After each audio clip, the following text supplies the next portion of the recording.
നമ്മുടെ സഭയിലുള്ള ദൈവത്തിൻ്റെ തേജസ് അല്ലെങ്കിൽ ദൈവത്തിൻ്റെ മഹത്വം അതെങ്ങനെ നിലനിർത്താൻ കഴിയും, അതെങ്ങനെ തുടരാൻ കഴിയും എന്ന ചിന്താവിഷയത്തിന് ചുറ്റാകെയാണ് നാം ഇന്ന് രാവിലെ ആയിരിക്കുന്നത്. We have been thinking about how to preserve the glory of God in our church, and this morning also we are around that thought. അവിടെ ആ ചിന്താവിഷയത്തിൽ തന്നെ നമ്മൾ ഒരു കാര്യം സമ്മതിക്കുന്നുണ്ട്. നമ്മുടെ മധ്യത്തിൽ ദൈവത്തിൻ്റെ തേജസ്, ദൈവത്തിൻ്റെ സാന്നിധ്യം, ദൈവത്തിൻ്റെ ആ നിലയിലുള്ള കൃപ ഉണ്ട് എന്നുള്ളത് സമ്മതിച്ചുകൊണ്ടാണ് അതെങ്ങനെ തുടരാം എന്ന് നാം ചിന്തിക്കുന്നത്. When we say that we need to retain the glory of God, we are acknowledging that we already have the glory of God, the grace of God in our midst. എങ്ങനെയാണ് ദൈവത്തിൻ്റെ സാന്നിധ്യം നമ്മുടെ കൂടെ ഉണ്ട് എന്ന് നമ്മൾ തീരുമാനിക്കുന്നത് എങ്ങനെയാണ്? How do we ascertain that the glory of God is in our midst? നമ്മൾ ഇന്നലെ നമ്മുടെ 7 പ്രത്യേകതകളെക്കുറിച്ച് പറയുന്നത് നമ്മൾ കേട്ടു. We listened yesterday about the 7 specialities of us. Zach was speaking. നമ്മുടെ മറ്റ് പല സഹോദരന്മാരും അതിൻ്റെ വിവിധ വശങ്ങൾ ഊന്നി പറയുകയുണ്ടായി. Many other brothers also spoke the different aspects of those distinct. പ്രിയപ്പെട്ടവരെ, ഈ സത്യങ്ങൾ നമ്മളെ ലിബറേറ്റ് ചെയ്തിട്ടുണ്ട്, നമ്മളെ വിടുവിച്ചിട്ടുണ്ട്, നമ്മളെ സ്വാതന്ത്ര്യത്തിലേക്ക് കൊണ്ടുവന്നിട്ടുണ്ട്. അതുകൊണ്ട് ഇത് സത്യമാണെന്ന് നമുക്കറിയാം, ദൈവം ഇതിനോടൊപ്പമുണ്ട് എന്ന് നമുക്കറിയാം. These truths have liberated us, and it has brought liberty to us, freedom to us, and then so we know that God is with us. പക്ഷേ ഈ കാലഘട്ടത്തിൽ നമ്മൾ നിൽക്കുമ്പോൾ ഇത് എങ്ങനെ മുന്നോട്ട് കൊണ്ടുപോകാനായിട്ട് കഴിയും എന്നുള്ള ആ നിലയിലുള്ളൊരു ഭാരമാണ് ഈ കോൺഫറൻസ് നമ്മുടെ മുമ്പിൽ വെക്കുന്നത്. But the burden that the Lord placed in our hearts during this conference is that how we can take this forward.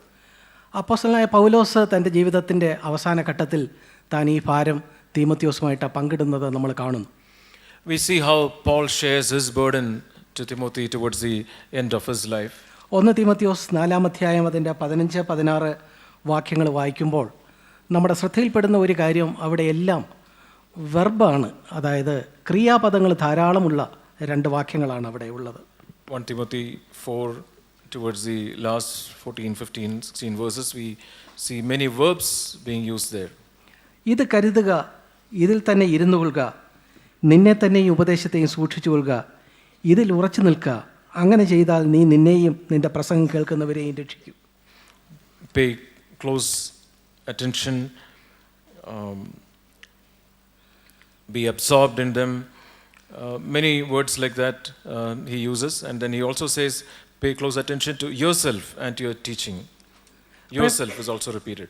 പ്രിയപ്പെട്ടവരെ, 2 കാര്യങ്ങളാണ്. ഒന്ന്, വളരെ സൂക്ഷിക്കുക, ഇരുന്നു കൊള്ളുക, നിന്നെ തന്നെ ഇതിൽ കരുതിക്കൊള്ളുക എന്ന് വ്യക്തമായി പറയുന്നു. അതുപോലെ തന്നെ ഇതൊരു പൊതുവായ ഒരു കാര്യമല്ല, നാം ഓരോരുത്തരും നമ്മുടെ ജീവിതത്തോടുള്ള ബന്ധത്തിൽ ഈ കാര്യങ്ങളെ ഏറ്റെടുത്ത് ഈ സത്യങ്ങളെ തന്നെ ഇരുന്നു കൊണ്ടാൽ തീർച്ചയായിട്ടും ദൈവസാന്നിധ്യം നമ്മളിൽ നിന്ന് മാറിപ്പോവുകയില്ല. Take pains, be absorbed, pay close attention. There are many statements like that, and this has to be done by individuals. So he also repeats, pay close attention to yourself. And so if we pay close attention individually, then we can continue in this. കേരളത്തിൽ നമ്മെ വിട്ട് പോയ ഒരു സഹോദരന് താൻ ഒരു email പലർക്കും അയച്ച കൂട്ടത്തിൽ അദ്ദേഹം എഴുതിയിരുന്നു, CFCയുടെ പൂമുഖത്ത് ഒരു വാക്ക് എഴുതി വെച്ചിട്ടുണ്ട്, അത് ഈഖാബോധ്, ഇസ്രായേലിൻ്റെ മഹത്വം വിട്ടുപോയിരിക്കുന്നു എന്നാണ് അവിടെ എഴുതി വെച്ചിരിക്കുന്നത് എന്ന് അദ്ദേഹം ആരോപിച്ചു.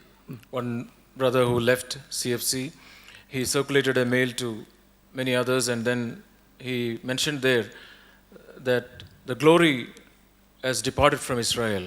Ikhabod. ഈഖാബോധ് നമുക്കറിയാം, ഫിനെഹാസിൻ്റെ ഭാര്യ മരിക്കുന്ന സമയത്ത് മഹത്വം ഇസ്രായേലിൽ നിന്ന് പോയി എന്ന് പറഞ്ഞ് താൻ ഉണ്ടായ കുഞ്ഞിന് ഇടുന്ന പേരാണത്. We know the background of that particular phrase Ikhabod. That was that particular name was given by Phinehas's wife when the child was born during the death of Eli and all.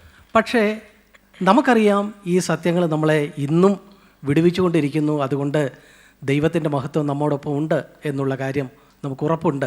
അതിൻ്റെ സാക്ഷികളാണ് ഈ ഇരിക്കുന്ന ആളുകൾ. But we know that these truths are liberating us, and we know that God's presence is in our midst, and we are witnesses to this work of God. അതുകൊണ്ട് പ്രിയപ്പെട്ടവരെ, ഇത് തുടരാനും നിലനിർത്താനും നാം ചെയ്യേണ്ടത് ഇതേ കാര്യങ്ങളിൽ തന്നെ നിൽക്കാനും ഇതിനെ വ്യക്തിപരമായിട്ട് നമ്മുടെ ജീവിതത്തോടുള്ള ബന്ധത്തിൽ എങ്ങനെ ഇരിക്കുന്നുവെന്ന് സ്വയശോധന ചെയ്യാനും നാം തയ്യാറായാൽ തീർച്ചയായിട്ടും ദൈവത്തിൻ്റെ സാന്നിധ്യം മാറിപ്പോവുകയില്ല. So if we pay close attention and if we take heed and if we personalize it and if we do it for ourselves, then we can retain the glory and we can continue in this presence of the Lord.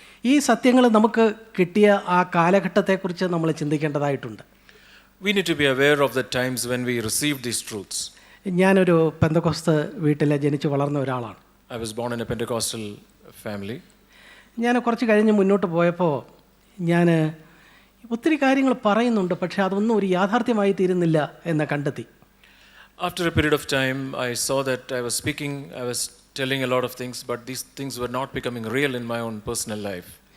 എൻ്റെ ജീവിതത്തിലും കാണുന്നില്ല, ഞാൻ നിൽക്കുന്നിടത്തും വലിയ ആളുകളെന്ന് പറയുന്നവരുടെ ജീവിതത്തിൽ എൻ്റെ അത്രയും പോലും കാണുന്നില്ല. I was not seeing it in myself, but I was also not seeing it in those big people around me, those preachers around me. It was not becoming real in their lives also.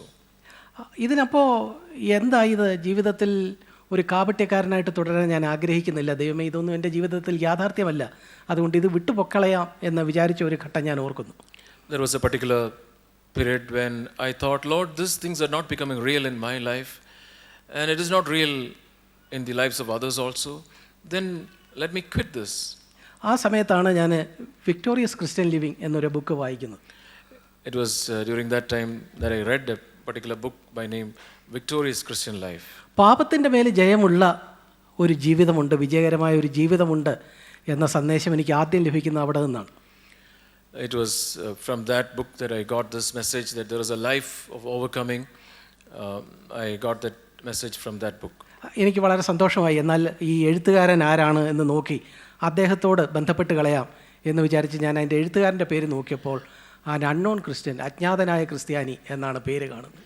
So I thought, anyway, let me contact the author of this book. And then I looked at the author's name and it was said, an unknown Christian. ഞാൻ പിന്നീട് ഒരിക്കൽ നാളുകൾക്ക് ശേഷം സാഗ്ബറിനെ ആദ്യം പരിചയപ്പെട്ടപ്പോൾ ഞാൻ അദ്ദേഹത്തോട് ചോദിച്ചു എന്നാണ് എൻ്റെ ഓർമ്മ, ബ്രദറെ, താങ്കളാണോ അജ്ഞാതനായ ക്രിസ്ത്യാനി? Later, when I met Brother Zach and when he was also preaching about this victorious Christian life, then I asked him, brother, are you this unknown Christian? Brother ആയിരുന്നില്ല, ഏതോ 17ഓ 18ഓ നൂറ്റാണ്ടിൽ ജീവിച്ചിരുന്ന, ഇംഗ്ലണ്ടിലോ മറ്റോ ജീവിച്ചിരുന്ന ഉദാഹരണങ്ങളൊക്കെ അവിടുത്തേതാണ്. അങ്ങനെ ഇരുന്ന ആരോ എഴുതിയ ഒരു പുസ്തകമാണത്. It was not Brother Zach, it was someone who lived in the 17th or 18th century in England. Many of the illustrations given in that book are from those regions. അപ്പോൾ അതാണ് എനിക്ക് ഞാൻ എത്തിപ്പെട്ടിരുന്നിടത്തു നിന്ന് മുന്നോട്ടൊരു ചാല് കീറി മുന്നോട്ട് പോകാൻ കഴിയും എന്നതിനെക്കുറിച്ച് ആദ്യത്തെ ഒരു പ്രതീക്ഷ എനിക്ക് നൽകിയത്. So the first spark of hope that I got from those times when I didn't have any hope around me was from that book. തുടർന്നാണ് ഞാൻ ബ്രദറുമായിട്ടും ബ്രദറിൻ്റെ പുസ്തകങ്ങളുമായിട്ട് ബന്ധപ്പെടാൻ ഇടയാകുന്നത്. Then I started getting to know Brother Zach and I started reading his books. അവിടെ വന്നപ്പോൾ അവിടെ നിന്ന് മുന്നോട്ട് പുതിയൊരു വെളിച്ചം ലഭിച്ചു. അതായത് വിജയകരമായ ഒരു ജീവിതമുണ്ട്, അതിന് നമുക്ക് മാതൃകയും മുന്നോടിയുമായിട്ട് യേശു നമ്മുടെ ജഡത്തിൽ വന്നു എന്ന് പറഞ്ഞപ്പോൾ ഇതേവരെയുള്ളതിനൊരു പുതിയ ഡയമെൻഷൻ കിട്ടിയതുപോലെ എനിക്ക് തോന്നി. And for me, when I met Brother Zach, I could hear the message of the life of overcoming life of overcoming sin. And also along with that, I also saw an example in Jesus. Brother preached about Jesus being our forerunner, an example, and that he came in our flesh. പരിശുദ്ധാത്മാവിൻ്റെ ഹൃദയത്തിൽ ഒരു ബോധ്യം തന്നു, ഇതാണ് നിൻ്റെ ഇടം. ഞാൻ സത്യത്തിൽ ഇവിടെ വന്നതിന് ശേഷമാണ് പരിശുദ്ധാത്മ സ്നാനം എന്നൊരു അനുഭവത്തിലേക്ക് കടന്നു വരാനും ഇടയായത്. So this gave a new dimension to my Christian life, and I started associating with this church fellowship, and it was after coming here that I experienced the baptism of the Holy Spirit. പ്രിയപ്പെട്ടവരെ, പെന്തക്കോസ്ത് പ്രസ്ഥാനം എന്ന് പറയുന്നത് ദൈവത്തിൻ്റെ ഒരു പ്രവൃത്തി തന്നെയാണ്. The Pentecostal movement is a work of God. നമുക്കറിയാം, നമ്മൾ മാർട്ടിൻ ലൂതറിൻ്റെ കാലം അറിയാം. മാർട്ടിൻ ലൂതർ വിശ്വാസത്താലുള്ള രക്ഷ എന്ന സത്യമാണ് ഇവിടെ കൊണ്ടുവന്നത്. We know about the times of Martin Luther. He brought the truth of justification, by faith. തുടർന്ന് ആനാബാപ്റ്റിസ്റ്റുകൾ വന്നു, വിശ്വാസ സ്നാനത്തെക്കുറിച്ചുള്ള കാഴ്ചപ്പാട് അവർ കൊണ്ടുവന്നു. Anabaptists, they brought the truth about baptism. John Wesley വിശുദ്ധ ജീവിതം വേർപാട് ആ സന്ദേശവുമായി എത്തി. John Wesley came with the message of holy life and separation. തുടർന്ന് 19-ാം നൂറ്റാണ്ടിൻ്റെ ഉത്തരാർത്ഥത്തിലുമൊക്കെയും പെന്തക്കോസ്ത് പ്രസ്ഥാനം വന്നപ്പോൾ പരിശുദ്ധാത്മാവിന് 1-ാം നൂറ്റാണ്ടിലുണ്ടായിരുന്ന ആ സ്ഥാനത്തേക്കൊരു തിരിച്ചുപോക്ക്, ആ കാര്യത്തെ വീണ്ടും സഭയിൽ പുനഃസ്ഥാപിക്കുന്നതാണ് നമ്മൾ കണ്ടത്. Then when the Pentecostals came, they restored the work of the Holy Spirit, which was there in the first century. They restored the work of the Holy Spirit as well. എന്നാൽ അവിടെ വന്നു കഴിഞ്ഞപ്പോൾ പരിശുദ്ധാത്മാവ് സമം വരങ്ങൾ എന്നുള്ള ഒരു ചെറിയ ഇക്വേഷനിലേക്ക് അവർ വരുന്നതായിട്ടാണ് നമുക്ക് കാണാൻ കഴിയുന്നത്. But when we look at the situation, we realize that the Pentecostals are equating the work of the Holy Spirit to that of gifts.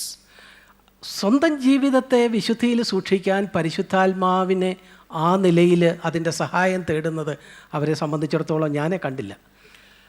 I couldn't see the Pentecostals who were seeking for the Holy Spirit for sanctification in their own personal lives. വരങ്ങൾ, പ്രവൃത്തി, ഇതിലാണ് ഊന്നൽ. The emphasis was on works, the emphasis was on gifts. പക്ഷേ ഫലത്തിൽ എന്താ സംഭവിക്കുന്നത്? പണവും സ്ഥാനമാനങ്ങളും ഇതിനു വേണ്ടിയുള്ള നെട്ടോട്ടമാണ് നടക്കുന്നത്. But in the end, though they have the gift of the Holy Spirit, they are running after money, they are running after position. ഇതെല്ലാമായിട്ട് വരുമ്പോൾ ഇങ്ങനെ മുന്നോട്ടൊരു ഇതിൽ നിന്നൊരു വിജയകരമായ ജീവിതമുണ്ടെന്നുള്ള സത്യം അവരോട് ആരും പറഞ്ഞു കൊടുക്കുന്നില്ല. And in this situation, there is nobody who is telling them about a life which is higher, a life where we can live as a victorious Christian. ഞാനൊരു കഥ കേട്ടിട്ടുണ്ട്.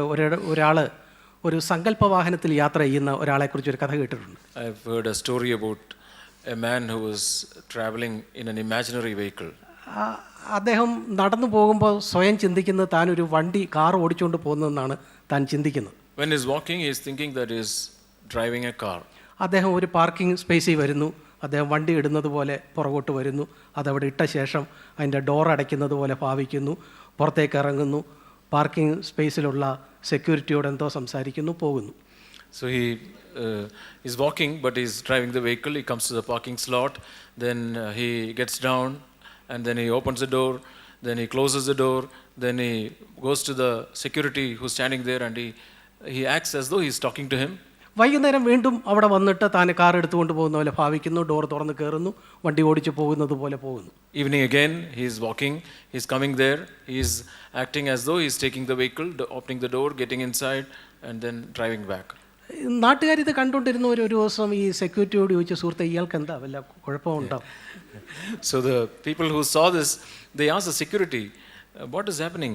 Is there some problem with this man? അദ്ദേഹം പറഞ്ഞു, ഇദ്ദേഹം ഒരു ചെറിയൊരു പ്രശ്നമുള്ള ആളാണ്. ഇദ്ദേഹം നേരത്തെ സ്വന്തമായിട്ട് വണ്ടികൾ ഓടിച്ചിരുന്ന ആളാണ്. ഇപ്പോൾ ഒരു ചെറിയ മാനസിക പ്രശ്നം വന്നപ്പോൾ ഇപ്പോൾ അദ്ദേഹത്തിന് വണ്ടി ഇല്ലെങ്കിലും താൻ ഒരു വണ്ടി ഓടിക്കുന്നെന്നാണ് അദ്ദേഹം ചിന്തിച്ചുകൊണ്ടിരിക്കുന്നത്. Then he said, yes, this man, he was driving a lot of big vehicles and all in the past, but now he doesn't have vehicles, and then he also has some problem, some mental disturbance. So he always want to have a feeling that he is driving these vehicles. മറ്റു കുഴപ്പമൊന്നുമില്ല. ഇവിടെ വണ്ടി കൊണ്ട് വിടുന്ന പോലെ ഭാവിക്കും, പോകും, അദ്ദേഹത്തിൻ്റെ ജോലി ചെയ്യും, മറ്റാർക്കും കുഴപ്പമില്ല. ഈ ഒരു ചെറിയ ഒരു കാര്യത്തിൽ ഒരു പൈത്യം വന്ന ഒരു മനുഷ്യനാണ് അദ്ദേഹം.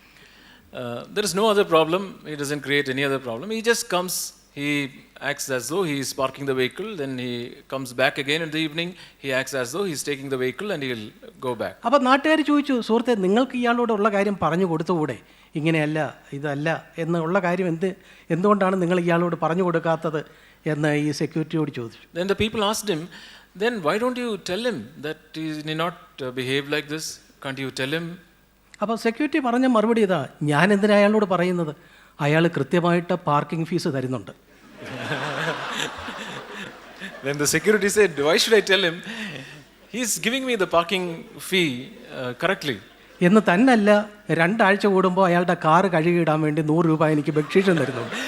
Not only that, every 2 weeks he gives me 100 rupees for washing his vehicle. പ്രിയപ്പെട്ടവരെ, കൃത്യമായിട്ട് ദശാംശം തരുന്നുണ്ട്, മാസത്തിലൊരിക്കൽ വീട്ടിൽ പ്രാർത്ഥന നടത്തി കൈമടക്ക് തരുന്നുണ്ട്. പിന്നെ എന്തുകൊണ്ട് ഇവിടെ നിന്ന് മുന്നോട്ടൊരു ജീവിതം ഉണ്ടെന്നുള്ള സത്യം നമ്മൾ പറയണം? They're paying the tithes regularly. They're giving other all required things in the church.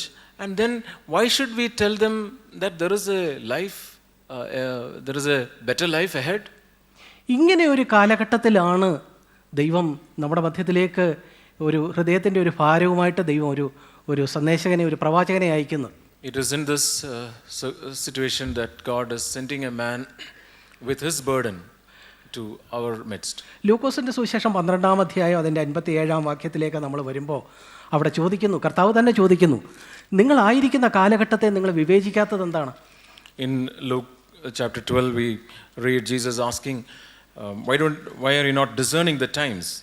നമ്മളായിരിക്കുന്ന കാലഘട്ടത്തെ, അത് ക്രിസ്തീയത എവിടെ വന്ന് എത്തിയിരിക്കുന്നു, അതിനെ നമ്മൾ വിവേചിക്കുകയും തിരിച്ചറിയുകയും അതിൽ നിന്ന് ദൈവം ആഗ്രഹിക്കുന്ന നിലയിലേക്ക് നാം മുന്നോട്ട് പോവുകയും വേണം. We need to discern, we need to analyze our present time, and then we need to realize where we stand, and then we need to move forward. ദൈവത്തിൻ്റെ ഹൃദയത്തിലെ ഭാരം അതത് കാലഘട്ടത്തിൽ ഏറ്റെടുത്ത് മുന്നോട്ട് വരുന്ന ആളാണ് ഒരു പ്രവാചകൻ. The man who receives the burden of the Lord, who takes that up and who moves forward, he is a prophet. ബൈബിളിലുടനീളം നമ്മൾ അങ്ങനെയുള്ള പ്രവാചകന്മാരെ കാണുന്നു. അവർക്ക് ഹൃദയത്തിൽ ഒരു ഭാരമുണ്ട്, ദൈവജനത്തെ ഇവിടെ നിന്ന് മുന്നോട്ട് കൊണ്ടുപോകണം. We need to take the people forward. There are many prophets in the Bible who have received such a burden from the Lord. യോഹന്നാൻ സ്നാപകനെ കുറിച്ച് നമുക്കറിയാം, ദൈവം അയച്ചിട്ട് വന്ന മനുഷ്യൻ. We read about John the Baptist, a man sent by God. യോഹന്നാൻ സ്നാപകനെ നമ്മൾ ശ്രദ്ധിച്ചാൽ ഒരു പ്രവാചകനിൽ എന്താണുള്ള പ്രത്യേകതകൾ എന്ന് നമുക്ക് മനസ്സിലാക്കാനായിട്ട് കഴിയും. If we look at the life of John, we can know the specialities of a prophet. യോഹന്നാൻ സ്നാപകൻ വരുമ്പോൾ അദ്ദേഹം ഒരു ഭാരവുമായിട്ടാണ് വരുന്നത്. മാനസാന്തരപ്പെടുവീൻ, റിപ്പന്റ്, ഒരൊറ്റ സന്ദേശമേ ഉള്ളൂ. John has only one message. When he comes, he says, repent, repent. He comes with a burden, such a burden. തീർച്ചയായിട്ടും യോഹന്നാൻ്റെ സന്ദേശം ഒരു സന്തുലിതമായ സന്ദേശമാണോ? Was the message of John a balanced message? അല്ല. No. തീർച്ചയായിട്ടും അതിൻ്റെ ഒരൊറ്റ ഊന്നലേ ഉള്ളൂ, മാനസാന്തരപ്പെടുവീൻ, repent. There was only one emphasis, repent. പ്രിയപ്പെട്ടവരെ, ഏത് പ്രവാചകനും ഒരു ഭാരം മാത്രമേ ഉള്ളൂ, അദ്ദേഹത്തിൻ്റെ സന്ദേശം സന്തുലിതമായിരിക്കുകയില്ല. Every prophet, he has a burden and his message will not be balanced. യോഹന്നാൻ്റെ കാലത്ത് ഏറ്റവും സന്തുലിതമായ ബാലൻസ്ഡ് ആയിട്ടുള്ള സന്ദേശം കൊടുത്തുകൊണ്ടിരുന്നത് ആരാണ്? Who were the people who gave a balanced message during the time of John? തീർച്ചയായിട്ടും ദൈവവചനം, പഴയ നിയമമൊക്കെ അരച്ചു കലക്കി കുടിച്ചിരുന്ന പരീശന്മാരാണ് അവരേറ്റവും സന്തുലിതമായ ബാലൻസ്ഡ് ആയിട്ടുള്ള സന്ദേശം സിനഗോഗുകളിൽ കൊടുത്തുകൊണ്ടിരുന്നത്. It was those Pharisees who studied the scriptures. They gave the balanced message in the synagogues. ഈ balanced ആയിട്ടുള്ള സന്തുലിതമായ സന്ദേശം കേട്ട് ഒത്തിരി പേര് സിനഗോഗുകളിൽ അവരുടെ ജീവിതം പാഴാക്കിയപ്പോൾ ഇതാ ദൈവത്തിൻ്റെ അഭിഷേകമുള്ള ഒരു മനുഷ്യൻ ഒരൊറ്റ സന്ദേശവുമായിട്ട് വരുന്നു. അദ്ദേഹത്തിന് മരുഭൂമിയിലേക്ക് പോകേണ്ടി വന്നു. When most of the people wasted their lives in the synagogues listening to these balanced messages, a few came out to the desert, listened to this imbalanced prophet, and they saved their lives. യോഹന്നാൻ പ്രവാചകൻ്റെ അടുത്ത ഒരു പ്രത്യേകത നമുക്ക് കാണാൻ കഴിയും. അദ്ദേഹത്തിൻ്റെ വാക്കുകൾ വളരെ ശക്തമാണ്. Look at the life of John and we can see another speciality of John. His words were powerful. അദ്ദേഹം ഒരു പ്രസംഗം ആരംഭിക്കുന്നത്, നമ്മളാണ് ഒരു പ്രസംഗം ആരംഭിക്കുന്നതെങ്കിൽ നമ്മൾ എങ്ങനെയാണ് തുടങ്ങുന്നത്? മാന്യ മഹാജനങ്ങളെ എന്നോ മറ്റോ പറഞ്ഞല്ലേ തുടങ്ങേണ്ടത്. When we start a message, we normally say, oh dear great people, or something like that, some introduction, and then you start. But see how John starts. യോഹന്നാൻ തുടങ്ങുന്നത് സർപ്പസന്തതികളെ. He says, brood of vipers.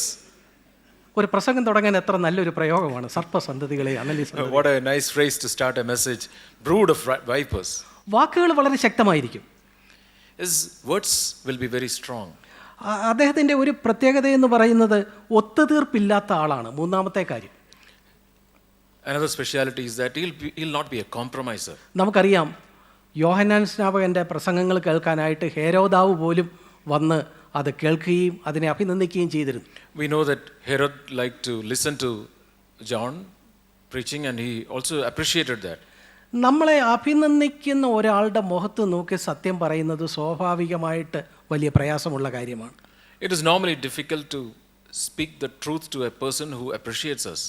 യോഹന്നാൻ എന്താ ചെയ്തത്? ഹേരോദാവിനെ നേരെ കണ്ടിട്ട് അവൻ്റെ ജീവിതത്തിലെ തിന്മകൾക്ക് നേരെ വിരൽ ചൂണ്ടി. What did John do? He confronted Herod and told him the truth on his face. ഒത്തുതീർപ്പില്ല. He was not a compromiser. നാലാമത്തെ പ്രത്യേകത എന്താ? നാലാമത്തെ പ്രത്യേകത അതിനെ തുടർന്ന് എതിർപ്പുകളെ നേരിടേണ്ടി വന്നു. ശിരച്ഛേദം ചെയ്താണ് യോഹന്നാൻ സ്നാപകൻ്റെ അന്ത്യം എന്ന് നമുക്കറിയാം. Afterwards, we know he had to suffer persecutions and his head was chopped off. നമ്മൾ എത്തിയിരിക്കുന്ന കാലഘട്ടത്തിൽ നമ്മുടെ ഈ മുന്നേറ്റവുമായി ചേർത്ത് ചിന്തിച്ചാൽ നമുക്ക് ഇതിനൊത്തിരി സമാനതകൾ കണ്ടെത്താൻ കഴിയും. If we look at our times and the moment that we are part of, we can see many similarities with the life of John. യോഹന്നാൻ ഈ ദൈവത്തിൻ്റെ സന്ദേശം പറയുമ്പോൾ ഇതാണ് ദൈവത്തിൻ്റെ ഈ കാലഘട്ടത്തിലെ ഹൃദയത്തിൻ്റെ ഭാരം എന്ന് തിരിച്ചറിഞ്ഞ് കുറച്ചുപേർ മാത്രം യോഹന്നാനോടൊപ്പം ചേർന്നു. അവർക്ക് മരുഭൂമിയിലേക്ക് പോകേണ്ടി വന്നു. There were very few people who realized that John had the message of God, and very few people chose to be in the desert along with him. പ്രിയപ്പെട്ടവരെ, ഇന്നും നമ്മളെ സംബന്ധിച്ചും ഈ കാര്യങ്ങളൊക്കെ ശരിയാണ്. നമുക്കാകെ ഉള്ളത് ഒരു സന്ദേശമേ സത്യത്തിലുള്ളൂ. For us also these things are true. For us also there is only one message. ചിലപ്പോൾ മീറ്റിംഗ് ഒക്കെ കഴിയുമ്പോൾ ചില പുതുതായിട്ട് വരുന്ന ആളുകൾ ചോദിക്കും, ബ്രദറെ എന്നും ഈ കർത്താവിൻ്റെ സ്വഭാവത്തോട് അനുരൂപപ്പെടുക എന്ന് ഒരു കാര്യമേ പറയാനുള്ളൂ. Sometimes when people come newly to our meetings, at the end they ask, what brother, every message, every Sunday you have only this one message? Be transformed to the image of Christ. സത്യത്തിൽ ഈ സന്ദേശം സന്തുലിതമല്ല. This message is not a balanced message. പക്ഷേ ദൈവത്തിൻ്റെ ഹൃദയത്തിലെ ഭാരമാണിത്. But this is the burden which is in the heart of the Lord. എത്ര പേരിത് തിരിച്ചറിഞ്ഞ് യോഹന്നാനോടൊപ്പം ആ മരുഭൂമിയിലേക്ക് പോയതുപോലെ ഈ സന്ദേശത്തോടൊപ്പം നിൽക്കും? അതോ നിങ്ങൾ സന്തുലിതമായ ഒരു സന്ദേശത്തിന് വേണ്ടി സിനഗോഗുകളിൽ ജീവിതം പാഴാക്കുമോ? How many will realize that this is the message of the Lord, this is the burden of the Lord, and how many will follow John to the desert? യോഹന്നാൻ്റെ മറ്റ് പ്രത്യേകതകളും നമുക്ക് പ്രസക്തമാണ്. വാക്കുകൾ വളരെ ശക്തമാണ്. ഒത്തുതീർപ്പില്ല, എതിർപ്പുകളെ നേരിടുന്നു. John had other specialities also. His words were powerful. He was not a compromiser. അതുകൊണ്ട് എന്താ സംഭവിക്കുന്നത്? എബ്രായർക്ക് എഴുതിയ ലേഖനം 13-ാം അധ്യായത്തിലേക്ക് നമ്മൾ കടക്കുമ്പോൾ നമ്മൾ ഇന്നലെ വായിച്ച ഒരു വാക്യം നമുക്ക് കാണാനായിട്ട് കഴിയും. പാളയത്തിന് പുറത്താണ് അവരുടെ സ്ഥാനം. ആകയാൽ നാം അവൻ്റെ നിന്ന ചുമകുന്നുകൊണ്ട് പാളയത്തിന് പുറത്ത് അവൻ്റെ അടുക്കൽ ചെല്ലുക. 13:13. So like we heard yesterday, for us also this is the calling to go outside, to go out to him outside the camp bearing his reproach. പ്രിയപ്പെട്ടവരെ, നാം ഈ കാര്യത്തെ തിരിച്ചറിയുമോ? ഈ കാലഘട്ടത്തിലെ ദൈവത്തിൻ്റെ ഹൃദയത്തിൻ്റെ ഭാരത്തെ നമ്മൾ തിരിച്ചറിഞ്ഞ് അതിനോടൊപ്പം നിൽക്കുമോ? പക്ഷേ അതിനൊരു വില കൊടുക്കേണ്ടതായിട്ടുണ്ട്. Will we realize the burden of the Lord for our time, and will we stand with the Lord? And if we have to, then we have to pay a price. ഈ പക്ഷികൾ പറന്നു പോകുന്നത് ശ്രദ്ധിച്ചിട്ടില്ലേ? പക്ഷികൾ ഒന്നിച്ചൊരു അമ്പ് പോലെ പറന്നു പോകുമ്പോൾ ആ കൂട്ടത്തിൽ ഏറ്റവും മുമ്പിലൊരു പക്ഷി പോകും. രണ്ട് വശത്തും അതിനെ അല്പം പുറകിലായിട്ട് ബാക്കി എല്ലാം കൂടെ ഒരു അമ്പ് അയക്കുന്നത് പോലെ ഈ മുൻപേ പറക്കുന്ന പക്ഷിയുടെ പിന്നാലെ ഒന്നിച്ചു പോകുന്നത് പോലെയാണ് ഈ മൂവ്മെൻറ്റ്, ഈ മുന്നേറ്റം. Have you observed how the flock of birds they fly? There will be one bird in the front leading this particular flock, and all the other birds, they will form a particular shape like an arrow, and this one particular bird which is in front will be leading the whole flock. വഴിയിൽ electricity കമ്പികൾ ഉണ്ടാവാം, അതുപോലെ തന്നെ വൈദ്യുത തരംഗങ്ങളുള്ള ടവറുകൾ ഉണ്ടാകാം. മുൻപേ പറക്കുന്ന പക്ഷിയാണ് അതിൽ ചെന്നടിച്ച് ആദ്യം അത് ബലിയാടായിത്തീരുന്നത്. There will be many obstacles in front, maybe electric wires or some towers where radiations are there. So many obstacles might be there, and it will be this particular bird which is in front leading the flock who will be facing this danger at first. പ്രിയപ്പെട്ടവരെ, ദൈവത്തിൻ്റെ ഹൃദയത്തിൻ്റെ ഭാരം മനസ്സിലാക്കി അതിനോടൊപ്പം നിൽക്കുക എന്ന് പറയുന്നത് വലിയൊരു പദവിയാണ്. It is a great honor to be with the Lord and to be with God's men who are carrying that burden. വാച്ച്മാനി എന്ന് പറയുന്ന ദൈവദാസൻ പറഞ്ഞല്ലോ, നമുക്കറിയാം, നമ്മൾ പരിശുദ്ധാത്മാവിൻ്റെ മുന്നോട്ടുള്ള തരംഗത്തോടൊപ്പം നിൽക്കണം. Watchman Nee once said we have to be with the wave of the Spirit. Martin ലൂഥറിൻ്റെ കാലഘട്ടത്തിൽ നമ്മളാണെങ്കിൽ നമ്മൾ മാർട്ടിൻ ലൂഥറിൻ്റെ സഭയിൽ നിൽക്കണം. If we were living in the time of Martin Luther, we would be with Martin Luther. John വെസ്ലിയുടെ കാലഘട്ടത്തിലാണ് നാം ആയിരിക്കുന്നതെങ്കിൽ John വെസ്ലിയുടെ കാലഘട്ടത്തിൽ മാർട്ടിൻ ലൂഥറിൻ്റെ സഭയിലായിരിക്കുന്നത് പരിശുദ്ധാത്മാവിൻ്റെ തരംഗത്തോടൊപ്പം ആയിരിക്കുന്നതല്ല. If we are living during the time of John Wesley and still if we are being with Martin Luther, then we are not going ahead with the wave of the Spirit. പെന്തക്കോസ്തിൻ്റെ പ്രവർത്തനങ്ങൾ ഉണ്ടായപ്പോൾ, അവിടെ നിന്ന് മുന്നോട്ടുണ്ടായപ്പോൾ നമ്മൾ അതിൻ്റെ കൂടെയാണ് ആ സമയത്ത് പരിശുദ്ധാത്മാവിൻ്റെ തരംഗമുള്ളത്. The wave of the Spirit was with the Pentecostal movement when that movement was initiated. എന്നാൽ അവിടെ നിന്ന് മുന്നോട്ട് വിജയകരമായ ഒരു ജീവിതം, ശിഷ്യത്വം, കർത്താവിൻ്റെ സ്വഭാവത്തിന് അനുരൂപമാകുക, ഈ നിലയിൽ നമ്മളെ സ്വാതന്ത്ര്യത്തിലേക്ക് കൊണ്ടുവരുന്ന യഥാർത്ഥ സത്യങ്ങളിലേക്കുള്ള കാര്യങ്ങളെ വീണ്ടും പരിശുദ്ധാത്മാവ് പുനഃസ്ഥാപിക്കുമ്പോൾ നാം ആ തരംഗത്തോടൊപ്പം നിൽക്കണ്ടേ? But then when the Spirit of the Lord is leading us to a life of victorious Christian life, an overcoming Christian life, then should we not stand with that wave of the Spirit? നിൽക്കണമെന്ന് തിരിച്ചറിയുന്ന ആളുകൾ തീർച്ചയായിട്ടും ആ പ്രവാചകനോടൊപ്പം അവിടെ പാളയത്തിന് പുറത്ത് കഷ്ടം അനുഭവിക്കുന്നത് തിരഞ്ഞെടുക്കും.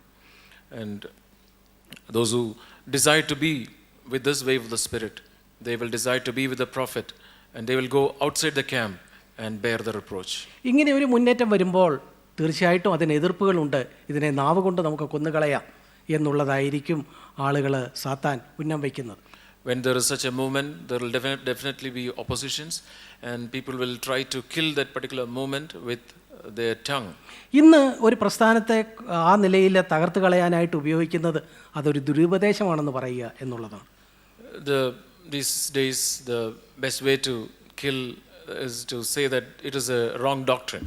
കഴിഞ്ഞ ദിവസം നമ്മുടെ സഭയിൽ ഉള്ള ഒരു സഹോദരൻ വന്ന് എൻ്റെ അടുത്ത് ഒരു കാര്യം പറയുകയുണ്ടായി. The other day, one brother who is in our church, he came and told me one thing. അദ്ദേഹം പറഞ്ഞു, ഞാൻ ഇന്ന സ്ഥലത്ത് ബൈബിൾ കോളേജിൽ പഠിക്കുന്ന ഒരാളുമായിട്ട് സംസാരിച്ചു. അദ്ദേഹം പറഞ്ഞു, നിങ്ങളുടെ കാര്യം ഞങ്ങൾ പഠിക്കുന്നുണ്ടെന്ന് പറഞ്ഞു. So this man told me that when he was speaking to a person who was studying in a Bible college, so he said that in that Bible college they are studying about our church, it seems. ഞങ്ങളുടെ സിലബസിൽ CFC എന്ന് പറഞ്ഞ ഒരു syllabus ഉണ്ട്. അതിൻ്റെ അകത്ത് നിങ്ങളെക്കുറിച്ചാണ് ഞങ്ങൾ പഠിക്കുന്നതെന്ന് പറഞ്ഞു. In our syllabus there is one particular chapter called CFC, and we study about CFC there. നമ്മുടെ സഹോദരൻ അങ്ങ് വളരെ ത്രിൽഡ് ആയിപ്പോയി. And this brother was very excited. Oh, you are studying about CFC in your syllabus. പക്ഷേ ചോദിച്ചു പറഞ്ഞു വന്നപ്പോൾ ലോകത്തെ ദുരുപദേശങ്ങളുടെ കൂട്ടത്തിൽ ഇവരെ സൂക്ഷിച്ചുകൊള്ളുക എന്നർത്ഥത്തിലാണ് അവരത് പഠിക്കുന്നത്. But when he inquired, he realized that CFC is included as one of the cult groups, and those who studying in the Bible college are warned that this is a cult group. യഥാർത്ഥ പ്രവാചകൻ വരുമ്പോൾ കള്ളപ്രവാചകൻ എന്ന് പറഞ്ഞ് അതിനെ ആ നിലയിൽ താറടിക്കുന്ന ഒരു രീതി യോഗങ്ങളായിട്ടുണ്ട്. നമുക്ക് ഈ കാലഘട്ടത്തിൽ നാമും അതിനെയാണ് അഭിമുഖീകരിക്കുന്നത്.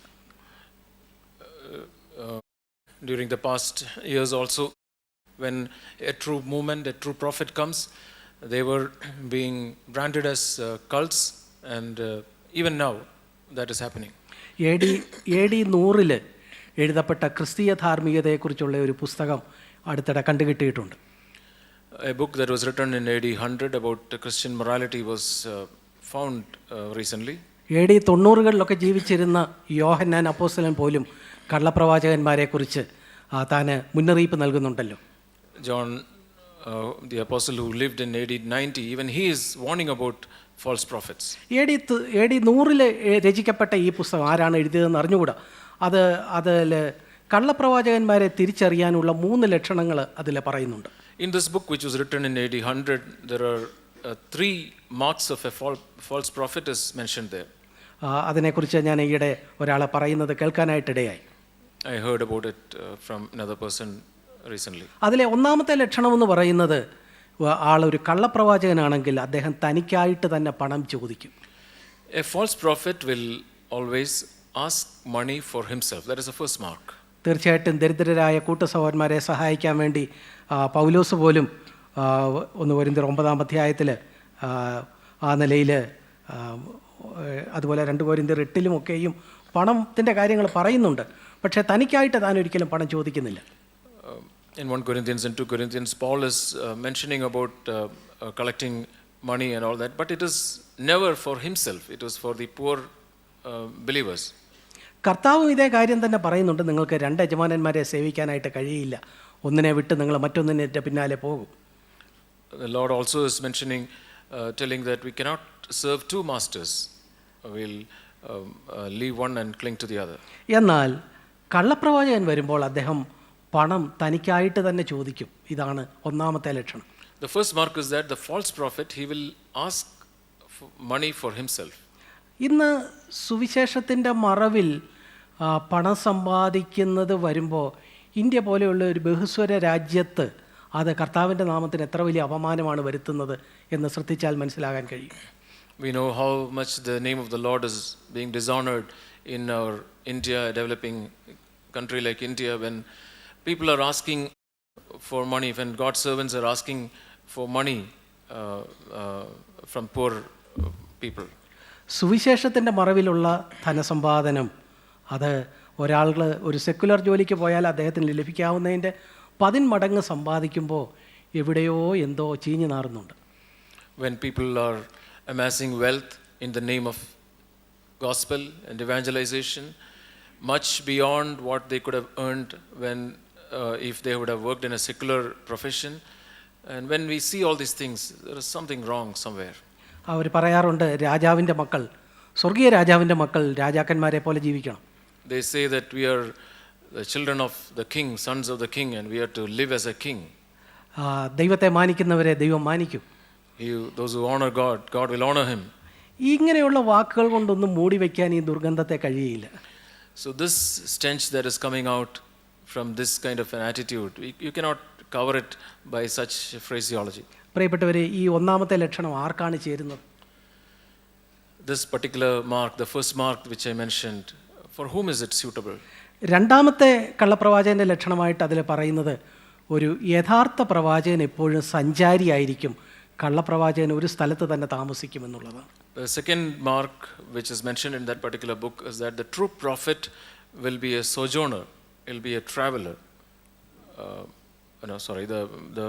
The true prophet is a സഞ്ചാരിയായിരിക്കും. Yeah, true prophet will be a sojourner, a traveler, but the false prophet will stay at one particular place.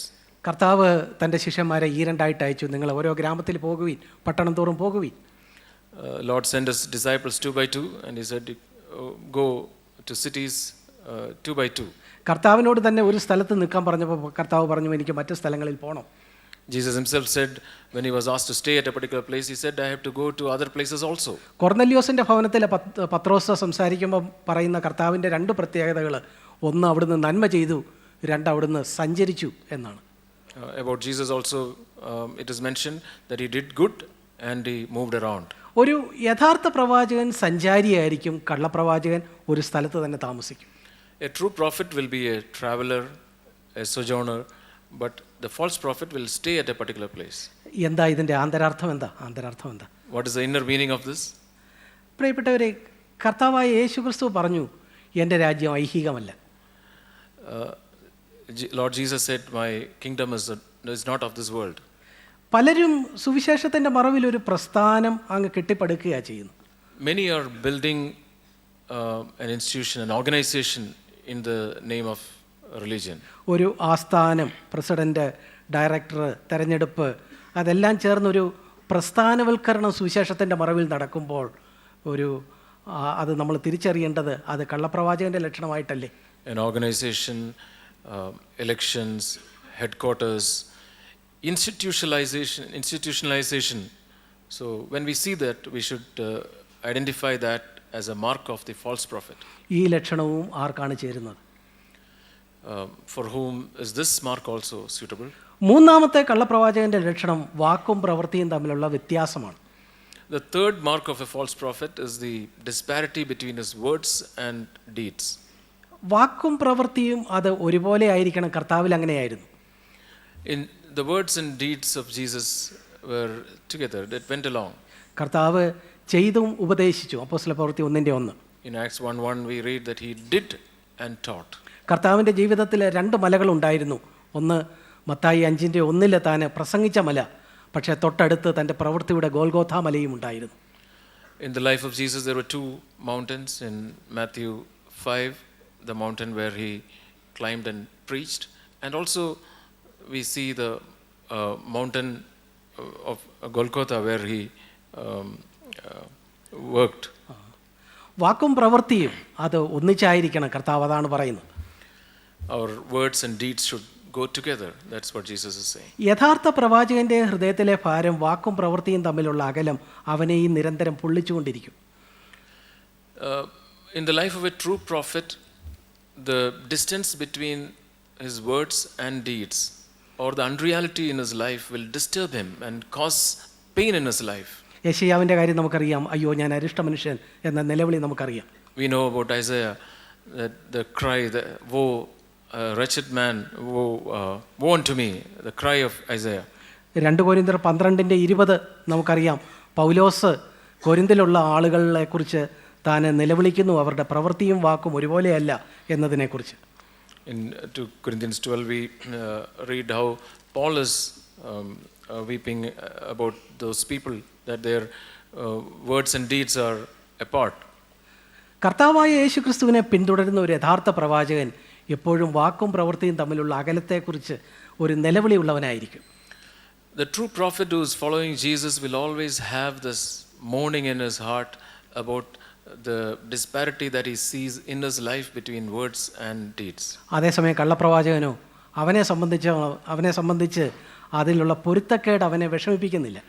But the distance or the disparity between the words and deeds of a false prophet is not at all disturbing him.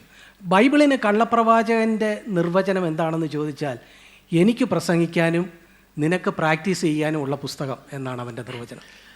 The definition of Bible given by a false prophet, his definition is that this Bible is a book for me to preach and for you to practice. പ്രിയപ്പെട്ടവരെ, നമ്മൾ 3 കാര്യങ്ങളാണ് പറഞ്ഞത്. AD 100 വന്ന ഒരു പുസ്തകത്തിൽ കള്ളപ്രവാചകനും യഥാർത്ഥ പ്രവാചകനെയും തിരിച്ചറിയാനുള്ള 3 ലക്ഷണങ്ങൾ. ഈ തൊപ്പി ആർക്കാണ് ചേരുന്നത്? So we just mentioned 3 marks of a false prophet, which was written in a book that was written in AD 100, and for whom this hat is suitable. നമുക്ക് ഒരു കാര്യം കൂടെ പറഞ്ഞിട്ട് ഞാൻ എൻ്റെ വാക്കുകളെ അവസാനിപ്പിക്കാം. ഏത് മുന്നോട്ടുള്ള ആത്മീയ മുന്നേറ്റവും കുറച്ച് കഴിയുമ്പോൾ അതിനൊരു ജീർണത സംഭവിക്കാനുള്ള ഒരു സാധ്യതയുണ്ട്. I would like to mention one more point and wind up. Any spiritual movement deteriorates after a period of time. എന്നാൽ ഇങ്ങനെ ഒരു ജീർണത സംഭവിക്കാനുള്ള സാധ്യതയെക്കുറിച്ച് ഏറ്റവും കൂടുതൽ ധാരണയുള്ളയാൾ അല്ലെങ്കിൽ അതിനെക്കുറിച്ച് ഭാരമുള്ളയാൾ ആ മുന്നേറ്റത്തിന് നേതൃത്വം നൽകിയ പ്രവാചകൻ തന്നെയായിരിക്കും. And the prophet who leads a particular movement, the true prophet, he will also have a burden. He will be conscious about this possibility of deterioration.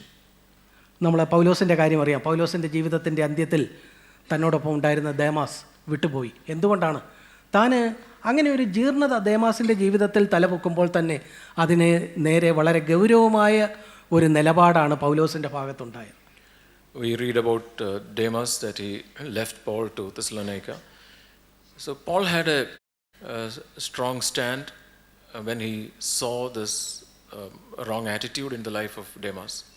എന്തിനാണ് ദേമാസിനോട് അത്രയും കർശനമായിട്ട് പെരുമാറിയത്? കാരണം താൻ കൊണ്ടുവരുന്ന ഈ മുന്നേറ്റം അത് നന്നായിട്ട് തന്നെ നിലനിൽക്കണമെന്നുള്ള ആഗ്രഹമാണ് പൗലോസിനെ അങ്ങനെ ഒരു കർശനമായ നിലപാടിന് പ്രേരിപ്പിച്ചത്. Why couldn't Demas stay with Paul? Why did Paul take a strong stand? Because Paul had a burden that this movement should go forward in purity. 2 തീമോഥെയോസ് 4:10 നമ്മൾ കാണുന്നു. 2 തീമോഥെയോസ് 1:15 വരുമ്പോൾ അവിടെയും ആസിയിലുള്ളവരെല്ലാം എന്നെ വിട്ടുപോയി എന്ന് കാണുന്നു. So we read that in 2 Timothy 4:10, that Demas leaving, and then in later we also see that all in Asia have left me. ഫിലിപ്പിയർ 2:20 വരുമ്പോൾ ആകപ്പാടെ ഒരാളേ ഉള്ളൂ എന്ന് പൗലോസ് പറയുന്നു. And in Philippians, towards the end of Philippians 2, he says there is only one who is with me. എന്തുകൊണ്ടാണ് ഇങ്ങനെ ഒരു കാര്യം വരുന്നത്? അതിനൊരു കാര്യമേ ഉള്ളൂ, ഞാൻ ദൈവത്തെ പ്രസാദിപ്പിക്കുന്നുവെങ്കിൽ മനുഷ്യൻ്റെ മുഖം നോക്കുകയില്ല. Why this is happening? Because Paul, such leaders, they have this burden, this conviction that if I want to please the Lord, I cannot please men. ഒരു യഥാർത്ഥ പ്രവാചകനും ഒരു നല്ല ഒരു ഭരണാധികാരിയോ ഒരു നല്ല നയതന്ത്രജ്ഞനോ ആയിരിക്കുകയില്ല. Any true prophet will not be a good organizer or a diplomat. ഒരു ഡിപ്ലോമാറ്റോ അല്ലെങ്കിൽ ഭരണാധികാരിയോ പറയാം, അയ്യോ ആരും പോകല്ലേ എന്നാ പറയുക. A diplomat will say, a good administrator will say, oh no one should leave, don't leave. യേശുവും ഒരു നയതന്ത്രജ്ഞനായിരുന്നില്ല. കർത്താവ് പറഞ്ഞു നിങ്ങൾക്ക് പോണോ പൊക്കോ. Jesus was not a diplomat. If someone wanted to leave, he said, if you want, you can leave. പ്രിയപ്പെട്ടവരെ, ഇത് കാണിക്കുന്നത് ഒരു പ്രവാചകന്റെ ഹൃദയത്തിലെ ഭാരമാണ്. ഈ മുന്നേറ്റം ജീർണിച്ചു പോകരുത്. This is the burden of the prophet who's going ahead, since the movement should not deteriorate. എൻ്റെ രാജ്യം ഐഹികമല്ല, എനിക്ക് സംരക്ഷിക്കാൻ ഒരു സാമ്രാജ്യമില്ല. My kingdom is not of this world. I have no kingdom to protect. ഇതാണ് യഥാർത്ഥ പ്രവാചകന്റെ മറ്റൊരു ലക്ഷണം. നമ്മൾ എത്തിപ്പെട്ടിരിക്കുന്ന ഈ കാലഘട്ടത്തോട് ചേർന്ന് ഇതൊക്കെയും നമ്മൾ തിരിച്ചറിയുമോ? This is another mark of a true prophet. Will we realize these during the times that we live in? Mathai എഴുതിയ സുവിശേഷം അതിൻ്റെ 10-ാം അധ്യായത്തിൻ്റെ 41-42 വാക്യങ്ങളിലേക്ക് വരുമ്പോൾ നമ്മൾ നമ്മുടെ കാലഘട്ടത്തിൽ ഒരു പ്രവാചകനെ തിരിച്ചറിഞ്ഞാൽ അത് അംഗീകരിക്കേണ്ടതുണ്ട് എന്നവിടെ കാണും. So we read in Matthew chapter 10 verse 41 and 42 that if we see a prophet, we need to recognize and we need to accept such a prophet. കാരണം നിങ്ങൾ ആ പ്രവാചകനെ കൈക്കൊള്ളുമ്പോൾ നിങ്ങൾ അവനെ അയച്ച ദൈവത്തെ തന്നെയാണ് കൈക്കൊള്ളുന്നത്. In verse 41 we read, he who receives a prophet in the name of a prophet shall receive a prophet's reward. He is actually receiving God himself. എന്ന് തന്നെയല്ല, അവിടെ നമ്മളൊരു വലിയൊരു സാധ്യത നമുക്ക് കാണുന്നുണ്ട്. Not only that he is receiving God himself, but there is also a great possibility that we see there. അതിൻ്റെ 41-ാം വാക്യത്തിൽ കാണുന്നു, പ്രവാചകൻ എന്ന് വെച്ച് പ്രവാചകനെ കൈക്കൊള്ളുന്നവന് പ്രവാചകന്റെ പ്രതിഫലം ലഭിക്കും. There we read that he who receives a prophet in the name of a prophet shall receive a prophet's reward. എത്ര വലിയൊരു സാധ്യത! നമുക്ക് ഒരു പക്ഷേ പ്രവാചകനായിരിക്കാൻ ഒരു വിളി ഉണ്ടായിരിക്കില്ല. What a possibility. We may not have a calling to be a prophet. പക്ഷേ ആ കാലഘട്ടത്തിലെ ഒരു പ്രവാചകനെ തിരിച്ചറിഞ്ഞ് ആ പ്രവാചകനോടൊപ്പം നിൽക്കാനും പാളയത്തിന് പുറത്ത് കഷ്ടം അനുഭവിക്കാനും നമ്മൾ തയ്യാറാകുമെങ്കിൽ പ്രവാചകന് ലഭിക്കുന്ന അതേ പ്രതിഫലം തന്നെ നമുക്ക് ലഭിക്കും. എന്തൊരു വലിയ സാധ്യത! But if we can recognize a prophet, if we can identify and stand with that prophet, go outside the camp and bear the reproach, then there is a great possibility for us. We can also receive prophet's reward. പ്രിയപ്പെട്ടവരെ, ഈ സത്യങ്ങളെ തിരിച്ചറിയുക, ഇത് തന്നെ കരുതിക്കൊള്ളുക, ഇത് തന്നെ സൂക്ഷിച്ചുകൊള്ളുക, ഇതിൽ തന്നെ നിൽക്കുക. നാം നമ്മെയും നമ്മുടെ പ്രസംഗം കേൾക്കുന്നവരെയും രക്ഷിക്കും. Recognize these truths, take heed to these truths, apply that to our own personal lives, and if we do that, we'll save ourselves and save those who are with us. Amen. Amen. There are so many voices nowadays saying that these are the last days and talking about economic collapse and we should store up plenty of food and get rid of our stocks and save up a lot of money. That's how the world reacts to the end of the age. But I want to read something from Daniel chapter 11, which is a prophecy about the last days, the days in which we live. And I want you to see how this prophecy applies to our time, because he's speaking here about the Antichrist, and there was a forerunner of the Antichrist a couple of 100 years before Jesus came. After Alexander the Great died and the Greek kingdom was split up, and it's referring to one of those kings, but it's a prophecy. Some of these prophecies, Old Testament, have a double fulfillment, one at that time and one towards the end. And here it speaks, I believe that it refers to our time also in Daniel 11 and 31. And forces from him will arise and desecrate the sanctuary When you read about the sanctuary, we think about the church, how it'll be desecrated. How can you desecrate? We're not talking about physically pouring mud over here, but polluting the spiritual church, people being defiled and polluted with filth and sin. And it's amazing the amount of pornography and divorce there is among Christians. Amazing. The sanctuary is being polluted, and there's hardly anybody speaking against these things. There's so much of anger in Christian homes, hardly anybody speaks about it. You hardly ever hear a word about lusting with the eyes or the love of money. These subjects are all not spoken about. The sanctuary is being desecrated, and do away with the regular sacrifice. There's only one sacrifice for the Christian every day, and that is to take up the cross every day. And you never hear about it nowadays. Nobody explains. I was once attending a big meeting of religious Christian leaders in Bangalore many years ago, when they had formed into groups. And one of the subjects was, we want to discuss in these groups what it means to take up the cross. And there was a moderator. And at the end of all this half-an-hour discussion, they gathered all the group leaders gave their results. And the moderator said, after reading all these groups, everybody agrees, we do not know what it means to take up the cross. We cannot explain it. This is the condition of Christendom. I could hardly believe my ears. And then it speaks about, this is what is going to be the last days, by smooth words, he will turn people away to godlessness.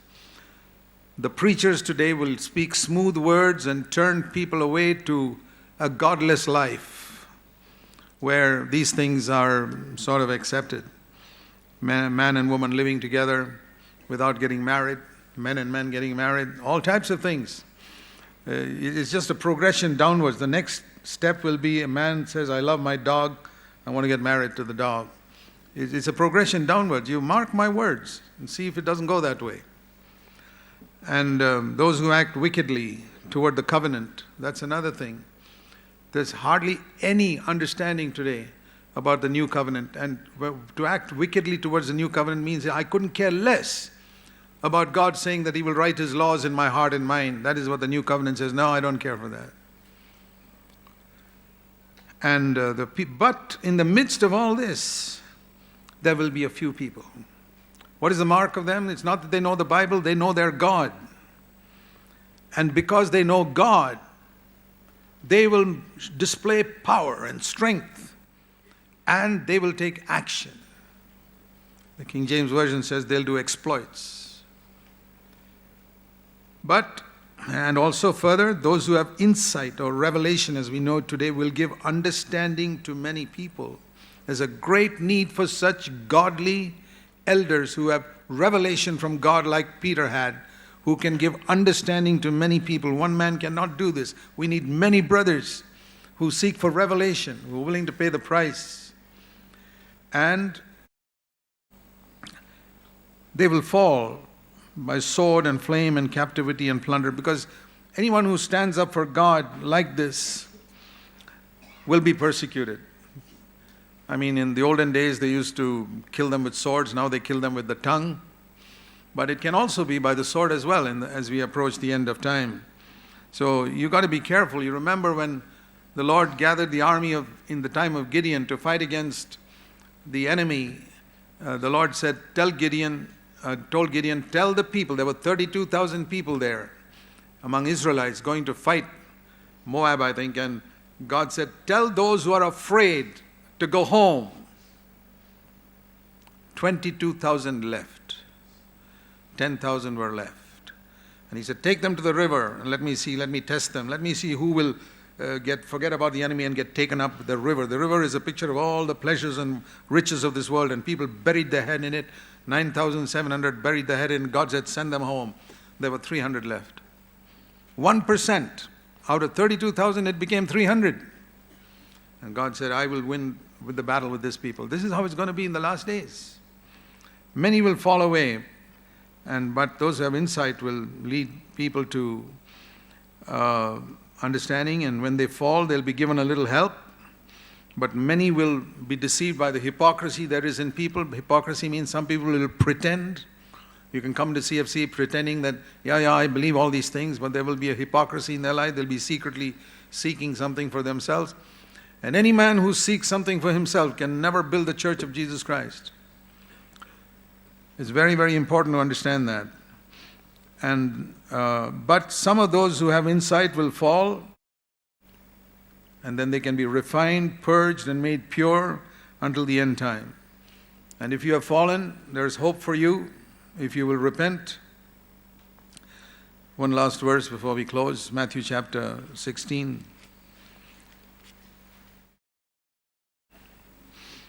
I've always been challenged by this statement that Jesus turned around to his closest co-worker, Peter, and spoke to him the hardest words that he ever spoke to anybody.